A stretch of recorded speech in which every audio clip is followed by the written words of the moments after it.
ഫാത്തിഹ സൂറത്തിലെ 3-ാമത്തെ ആയത്ത് അർ-റഹ്മാനിർ റഹീം. ഇവിടെ ശ്രദ്ധിക്കേണ്ടത് ആദ്യം റാ ശ്രദ്ധിക്കണം. റാഇന്റെ പ്രത്യേകത അത് തഫ്ഹീമാക്കിയാണ് ഇവിടെ ഉച്ചരിക്കേണ്ടത്. ചോദ്യം, തഫ്ഹീം എന്ന് പറഞ്ഞാൽ എന്താണ്? തഫ്ഹീം എന്ന് പറഞ്ഞാൽ ഒരക്ഷരത്തെ ഘനപ്പിച്ച് ഉച്ചരിക്കുക.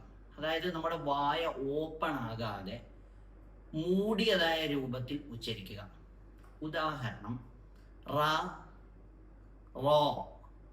ഈ രണ്ടാമത് പറഞ്ഞത് റോ എന്ന് ഓ എന്ന ഒരു ശബ്ദം പുറപ്പെടുവിച്ചുകൊണ്ട് നമ്മുടെ വായ അടഞ്ഞ രൂപത്തിൽ ഉച്ചരിക്കുന്നതിനാണ് തഫ്ഹീം എന്ന് പറയുന്നത്. അതുകൊണ്ട് തന്നെ അറ എന്നോതാതെ അറോ എന്ന് ഓതണം എന്നർത്ഥം. രണ്ടാമത് ഹ ആണ്. നമ്മൾ ഈ എരിവുള്ള ഭക്ഷണം കഴിക്കുന്ന സമയത്ത് എന്ന ശബ്ദം പുറപ്പെടുവിക്കാറുണ്ടല്ലോ. ഇതേ ശബ്ദമാണ് ഹ പറയുമ്പോഴും പുറപ്പെടുവിക്കേണ്ടത്. അർ-റഹ്മാനി, അർ-റഹ് ഇങ്ങനെ. അർ-റഹ്മാനി റഹീം.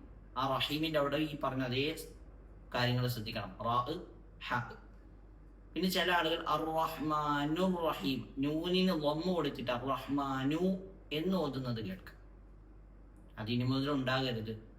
അർ-റഹ്മാനി റഹീം നൂനിന് കസറാണ്. അപ്പോൾ ഇതാണ് ഈ ആയത്തിൽ ശ്രദ്ധിക്കാനുള്ളത്. ശേഷം മാലികി യൗമിദ്ദീൻ. ഇവിടെ ശ്രദ്ധിക്കാനുള്ളത്, ചില ആളുകൾ മാലിക്കി എന്നോ ആവശ്യമില്ലാതെ വെറുതെ നീട്ടുന്നത് കേൾക്കാം. ഒരലിഫിന്റെ ഖദർ അല്ലാതെ കൂടുതൽ അവിടെ നീട്ടാൻ പാടില്ല.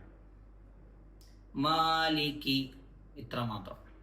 ശേഷം യൗമിദ്ദീൻ. ചില ആളുകൾ മാലിക്കി യൗമു മീമിന് വമ്മായി പോവാറുണ്ട്, ശ്രദ്ധിക്കണം. മാലിക്കി യൗമിദ്ദീൻ.